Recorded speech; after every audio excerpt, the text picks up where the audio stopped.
যারা বউয়ের কথা শুনে, বউয়ের সল্লা ধরে মা বাবার মনে কষ্ট দেয়, তারা এই দুনিয়াতেও শান্তি পাবে না, মরার পরেও শান্তি পাবে না। অনেকে আছে বউয়ের সল্লা ধরে মা বাবার মনে কষ্ট দেয়, আঘাত দেয়, মা বাবাকে গালি দেয়, বিভিন্ন রকমের কথা বলে। আরে ভাই, যে মা তোমাকে 10 মাস 10 দিন গর্ভে ধারণ করছে, এ দুনিয়ার আলো দেখাইছে, সেই মায়ের কষ্ট দাও।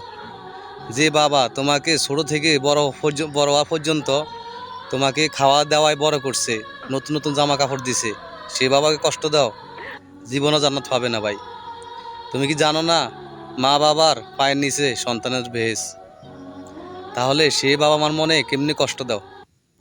এখনো সময় আছে ও ভাই। যারা বাবার মনে কষ্ট দাও, তারা এখনো ঠিক হয়ে যাও। তোমরা কি জানো না, এত সুন্দর সুন্দর ওয়াজ করে মানুষে, এগুলো শোনো না?